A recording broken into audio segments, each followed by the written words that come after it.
The day I received Professor Lai Da's letter was during the long Tet holiday in Vietnam. Professor Lai Da was the least practical person I had ever known. Also, except for his special field of knowledge, he knew almost nothing about daily life, like a baby. He was an excellent botanist, and he had spent his whole life studying plants in the Amazon River area of South America. For a time, I was very interested in the feelings of plants, so I traveled far to his laboratory and became good friends with him. The letter from South America was both funny and helpless.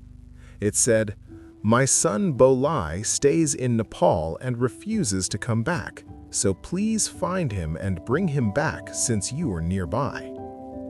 That botanist, who knew nothing about the world, probably thought that since I lived in Asia and Nepal was also in Asia, I must be close by. He did not know that the place where I lived was not just far from Nepal, but extremely far away. After reading the letter, I gave it to my wife, Bak Tang. Bak Tang smiled and said, "If someone asks you to do something, you always do it." I shook my head and said, "His request is too unreasonable. I will write back and tell him that Nepal is very far from where I live. Also, I only met that young Mr. Bolai the year before last. At that time, he was 15. Most Western young people who stay in Nepal and do not want to leave are hippies. They all have long hair and long beards. There is no way I can find his son among tens of thousands of hippies." Bai Tong looked at me with a smile and said nothing. She seemed to see through my thoughts. Although I said I would not go, in my heart I had already started planning what to do. So I could only spread my hands and say, "All right, I will go for him and bring Mr. Bolai back. At most 10 days, at least 7, and I will definitely return." Bai Tong only shrugged again and still said nothing. I said nothing more. It did not sound easy to go to Nepal and find one person, but for me it was only a small matter. I did not even write back, because the place where Professor Li Da lived was very remote, and he received mail less than once a month. I thought that if I found the boy and forced him back, it would be much faster than writing a letter. The next day, I left home. I took very little luggage. Bai Tong specially put a blanket into my bag. That was for me to wear after reaching Nepal, so I could look like those hippies who smoked marijuana all day and practiced meditation. The plane stopped briefly at a few places in India and then flew straight to Kathmandu. After arriving, I first settled into a hotel. Do not think Nepal is too small to have modern things, because Kathmandu also had its progressive side. The hotel had everything it should have. After resting a little, I asked the hotel manager where hippies liked to gather, and then I began to search. On the first day, I found nothing. On the second day, I also found nothing. On the third day, I drove a rented jeep toward an old temple in the suburbs. The weather was quite cold. Snow mountains stood high in the distance. I raised my collar, buttoned my coat tightly, and drove fast along the rough road. Suddenly, I saw a short Nepalese man standing in the middle of the road, waving both hands and shouting loudly. When I stepped on the brakes hard, the car stopped only about 5 or 6 feet away from him. I cursed in my heart and stared at the Nepalese man. But he acted as if nothing was wrong and came toward me smiling. He looked very ordinary. He had the rough skin and wrinkles common to people who lived in the mountains, so it was hard to tell his real age. As soon as I stopped the car, he came up to me and said in very broken English, "Welcome! Welcome to Nepal." I felt both angry and amused. Who did this man think he was, the king of Nepal? I only gave a low snort and asked, "What is it?" The man heard my question and at once put on a mysterious expression. He came closer. If I had not stretched out my hand to stop him, he probably would have climbed right into the car. With his right hand, he grabbed the iron bar that supported the roof of the Jeep and said, "Nepal is an ancient country, sir. It is much older than you can imagine. In this old country, treasures are everywhere, if only you know how to see them." Before he could finish, I already understood. This fellow was one of those people who sold antiques to tourists. So I was not polite at all. I flicked the back of his hand hard with my finger. That flick made him pull his hand back as if a snake had bitten him. He opened his eyes wide and stared at me. I immediately shouted, "I do not know antiques, so go find someone else." As I spoke, I started the engine again. The man became anxious and held on to the car. "Sir, what I have is a real antique. It is so old that no one can tell what age it comes from. Sir!" While he was speaking, I had already started moving the car forward. He still held on and would not let go. He looked very worried and ran beside the Jeep. His voice became faster and faster. "Sir, if you see that antique, you will like it at once. My name is Bayin. I live in the village ahead. If you are ever interested, you can come and find me." By the time he shouted those last few words, I had already increased the speed of the Jeep. He could no longer keep up, so he let go. He kept running while shouting with all his strength, afraid that I would not hear him. I did not even turn my head. I had no interest at all in that Nepalese man. This trick of selling antiques to tourists was done in many ways. If I ever fell for it, that would truly be a wonder. The Jeep kept moving forward. Before long, I had completely forgotten the Nepalese man. An hour later, I arrived in front of the old temple. I stopped the Jeep about 100 yards from the temple gate, picked up a leather bag I had prepared before, and walked forward. The temple was built in a very grand style. In the past, it must have had a very glorious time, but now it looked far too old. It was so old that no one could tell its original color. It looked like many different shades of brown, and all of them gave a feeling of extreme age and decay. Outside the temple gate was a fairly large square. It was full of weeds. The dry yellow grass growing in clumps there made good natural cushions for the hippies sitting in the sun outside the temple. As I walked forward, I did what I had done during the last 2 days. I raised the leather bag high and shouted, "Bolai Lada! Is Bolai Lada here?" Hippies liked to believe they were different from everyone else. If a person like me, dressed and acting differently from them, tried to speak to them, most of them would ignore me. But when I carried a bag like that in my hand, things changed. That kind of bag was used by locals to hold marijuana, and marijuana was something these people could not live without. So my action looked as if I was looking for Bolai Lada to deliver marijuana to him. And of course, that would interest them. Sure enough, I had shouted only twice when all eyes turned toward me. A big man whose beard and hair were so tangled together that I could not even see his face clearly came swaying toward me. From inside the thick beard came a weak and unclear voice. "Who are you looking for?" I repeated the name once more. The big man pointed at himself and said, "That is me." I smiled and said, "May I ask what your father's name is?" The big man blinked and could not answer. I waved my hand and told him to go away. he actually tried to grab my leather bag. So I lifted my foot and kicked his shin hard. He cried out in pain and bent over. At once, several others came toward me in an angry group, but they did not do anything special.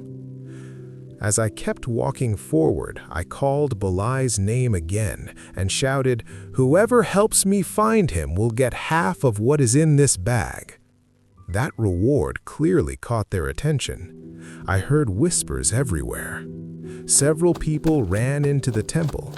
Soon more hippies, men and women, poured out from inside. They asked me many questions all at once, but not one of them knew where Balai was. I sighed inwardly. Bad luck. This day would probably be wasted too.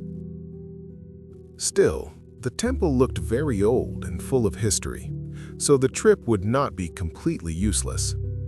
Those hippies still bothered me, but after I shouted loudly and pushed down 3 or 4 tall ones, the rest slowly moved away. I walked into the temple. Temples in Nepal were usually built in similar ways. Unlike the deep and hidden feeling of old Chinese temples, they gave a feeling that was mysterious but narrow. But this old temple was different. As soon as I passed the entrance, there was an open courtyard, and after that, a rather large hall. On both sides of the hall were doors leading inward. I chose one of them and went in. It opened into a fairly long corridor. The walls on both sides were made of wood and covered with carvings, but the carvings were badly damaged. Almost every part that could be taken away had already been stolen. The corridor was very dark. I walked straight ahead until I came to the end, where I saw another old broken wooden door. Just as I was about to push it open, I heard hurried footsteps behind me. Someone came running toward me, breathing hard. I turned around and saw a short hippie. He stopped in front of me and asked, "Sir, are you looking for Balai?" The short man was still breathing hard. "Balai Lee? The one whose father is in South America?" I let out a breath of relief and said, "That is right. You can have the reward." The corridor was very dark. Only after we had spoken a few sentences could I clearly see the hippie's face. He looked very young. Although his hair was long, his beard was thin and did not grow fully. From his expression, he did not seem to be lying. When I told him he would get the reward, he opened his mouth wide and said, "Balai is a strange man. He has no friends. He once told me that I was the only person to whom he had told his real name." I had no patience to hear about his relationship with Balai, so I cut him off. "Just take me to him." The short man nodded. "You have a car, so I can lead the way. But... It seemed he wanted to say more, but because I finally had news of Balai, I was too excited. Without waiting for him to finish, I hurried outside. The short man quickly followed behind me. As soon as we came out of the corridor, the group of hippies crowded around us again. With much difficulty, we pushed through them and got outside. We got into the jeep. The short man showed me the way. I drove for more than 10 miles and came to a very lonely riverside. The riverbank was full of broken stones. In winter, the water was very shallow. There were no houses nearby at all, and there was not even the smallest sign that anyone lived there. I felt great anger rise in me. I turned and stared at the short man. Where is Balai? Where is he? I was ready.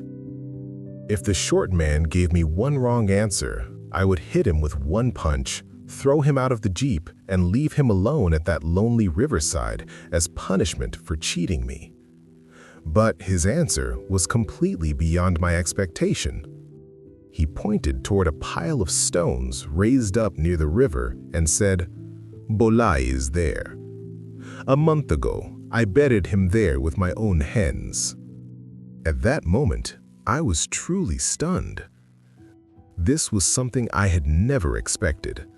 The person I came to find was already dead. I do not know how long I stood there without speaking. The short man had already got out of the jeep and gone to the pile of stones. Facing the wind with his long hair blowing around him, he said in a very sad voice, "Bolai, hello. Have you reached your destination yet? Why have I never received your message?" I pulled myself together and got out of the jeep. I went over to the pile of stones. The short man was still muttering to himself. "Shinny has come to see you. Did you really reach the place you wanted? When I heard this, I could not bear it any longer. I shouted, "Help me move these stones away." The short man was startled. I shouted again, "Shinny, do as I say and move the stones." Shinny stood there blankly for a moment, then pressed his lips together and silently began to move the stones with all his strength. I also helped him. Soon, all the stones on the ground had been removed. The soil under them was loose. I took an iron rod from the jeep and dug into the earth. Before long, I found the person I had come to find, Bolai Lida. I used my hands to brush away the loose dirt on the body. The whole body was wrapped in an old blanket. It had already rotted badly, and a terrible smell rushed up into my nose. And while I brushed the dirt away, many field mice with frightened eyes and squeaking sounds ran away in all directions. The whole scene was truly disgusting. I took out a handkerchief and covered my nose and mouth. Then I lifted the old blanket and saw that the body's hands were crossed on its chest. At once, I saw a pair of silver bracelets on the right wrist. I bent down and took them off. On the bracelets was the name Bolai Lida. Also, I had seen these silver bracelets before. They were carved with South American Indian patterns, and they had been a birthday gift from Bolai's father. So there was no doubt at all. The body lying there on that lonely riverbank was Bolai. In that instant, many feelings rose in my heart. I began to think about how I should tell Professor Lida so that he would not be too heartbroken. It seemed I would have to make another trip, this time to South America. I was so deep in thought that I did not even know when Shin Yi had come to stand behind me. I only noticed when he suddenly asked me a question. He asked, "Sir, Bolai, is he dead?" I turned around at once. In that moment, a strong anger rose inside me. Of course, this anger came from Shinai's unbelievably stupid question. A man had been buried underground for a month, and half his body had already rotted away, and still he was asking if the man was dead. As soon as I turned around, I stretched out both hands, grabbed his arms, shook him hard several times, and then shouted, "Can you not see whether he is dead? If a man can still live after becoming like this, do you want to try it yourself?"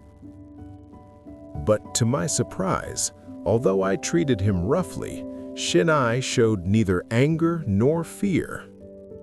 He only showed a kind of helpless sadness and muttered, "It should have been me." But I could never beat him. I could never beat him, so he did it first. When I heard this, I could not help being startled. I heard every word clearly, but I could not understand the meaning of the whole sentence at all. I asked, "What do you mean by that?" But Shinai kept looking at Borlai's body.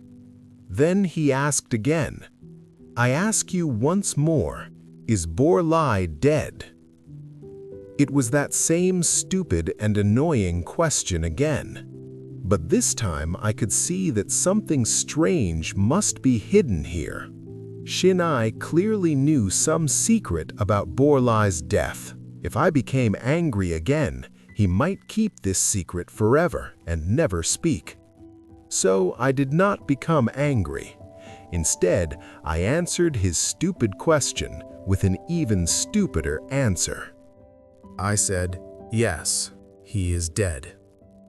After hearing my answer, Sini suddenly became excited. Even his voice trembled. He is really dead? There is no sign of life at all? Was he lying to me? Or did we make some mistake? If he's dead, does that mean I killed him? Tell me, sir, does it count? I had already felt that Sini's manner was very strange, and his speech was confused, but I had never imagined that he would say such words. In that instant, I felt that the matter was far more serious than I had thought. My face must also have changed, because after Sini looked at me once, he began to step backward without knowing it. I was afraid he would run away, so the moment he stepped back, I reached out and caught his arm. As soon as I grabbed him, Sini cried out loudly, "That cannot count as me killing him. No, it cannot." Sini was so frightened and confused that I could not bear to shout at him again. But because he kept struggling, I did not let go. I only used my other hand to pat his face lightly twice. "Calm down, Sini, calm down. What did you do?" I was afraid he did not understand, so I added, "What did you do to him?" Sini swallowed once and said, "Nothing much. On him, here." He first pointed to Bolai's body, then pointed to the place near his own left chest, and continued, "I stabbed him once." The place Shinny pointed to was exactly where a normal person's heart would be, and he said, "I only stabbed him once, only." So Shinny really was the killer. Bolai had been killed by him. The matter had now developed into something I had never expected. Shinny called himself Bolai's best friend, yet he had stabbed Bolai in the heart and killed him. For a moment, my thoughts were in a complete mess. I thought of many things and believed I had found one small clue. Shinny was a hippie. Bolai was also one. Among hippies, many things were dirty and chaotic. It was not only marijuana and loose sexual relations. Quite a number of hippies were also homosexual. I first guessed that Shinny and Bolai might have had such a relationship, and for some reason, Shinny had killed Bolai. Also, from what I saw now, Shinny's mind was in a very confused condition. While I was thinking quickly, Shinny asked several more times, "Does it count as me killing him?" I took a breath and said, "What do you think?" Shinny gave a bitter smile. Bolai and I were classmates. We both studied medicine.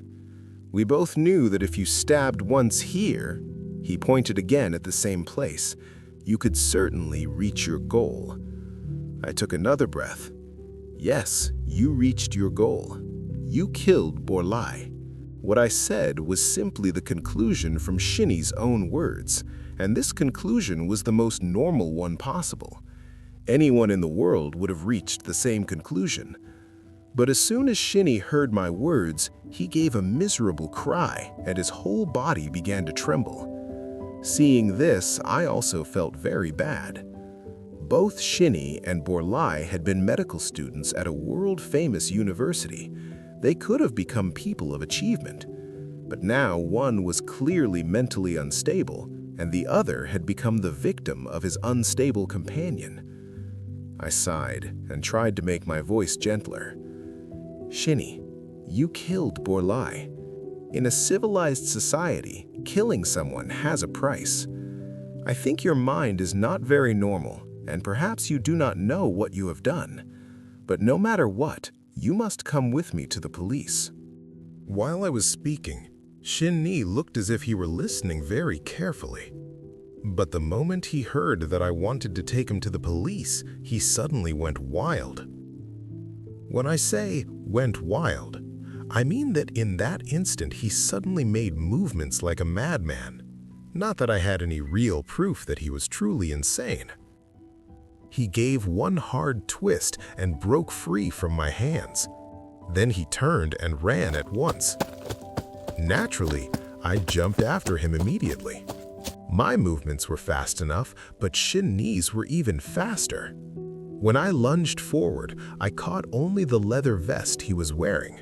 Just when I thought I had him, he stretched both arms backward, slipped out of the vest, and kept running. I chased him again, but I was already one step too slow. He ran straight to the Jeep I had rented, jumped in, and started the engine at once. I ran forward with all my strength and jumped in the very moment the engine started, catching the metal plate at the rear of the Jeep. But before I could climb in, Shin-ni had already stepped hard on the gas, and the Jeep shot forward. The riverbank was full of stones of many sizes. The Jeep almost leaped over them. It bounced so violently that in less than half a minute, I was thrown off. When I stood up, holding back the pain, Shin-ni had already driven far away. I stood there, in shock. For a while, I was both angry and startled, and did not know what to do. After cursing a few times, I began to think about my situation. I was at least 70 kilometers from the old temple. On the way here, the land had been so empty that I had seen almost no one. That meant that if I wanted to find transport, I would have to walk at least 10 hours. At this thought, I could not help giving a bitter smile. And what worried me even more was this. Sinny had already killed one person, and now his emotions were in a state of extreme excitement. Would he kill again? If he did, then that would be my failure. I had to act as quickly as possible. I did not stand there any longer. I ran back to Bolai's body, covered it carelessly with stones again, and then began walking. Because I had a long distance to go, I walked at a steady pace so that I could save my strength. Luckily, there were many small streams along the way, and the water in them was very clear, so I could drink and ease my thirst. I kept walking forward and hoped to meet one or two people, but until the sky slowly grew dark, the land around me remained just as empty as before. Soon, it became fully dark. After the darkness had completely fallen, I noticed a light shining about 1 mile away on my left. Going left was not the direction back. My goal was to return to Kathmandu as quickly as possible and contact the local police. But at that moment, I badly wanted to meet another person. Perhaps that person could help me.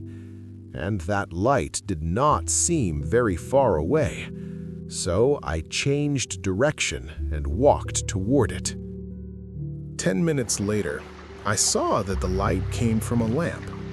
It shone through a small window in a lonely stone house standing in the wilderness.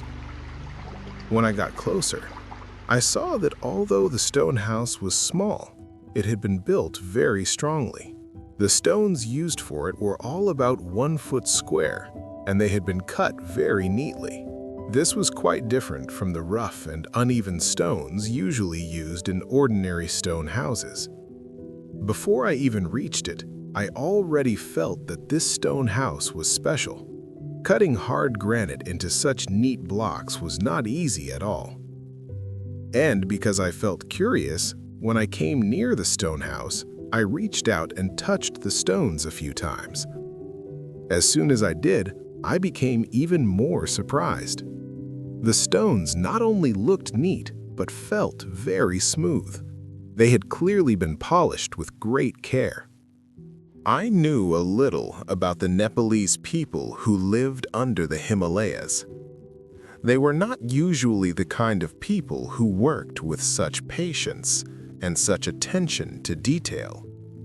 So I thought this stone house had probably been built during the time when the British ruled Nepal.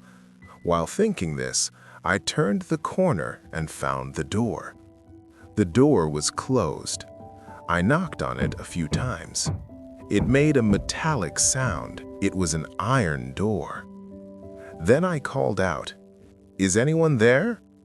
I called twice, but no one answered. I tried pushing the door, and to my surprise, it opened. As soon as it opened, I walked in, and naturally, I saw what was inside. At that moment, I was truly stunned.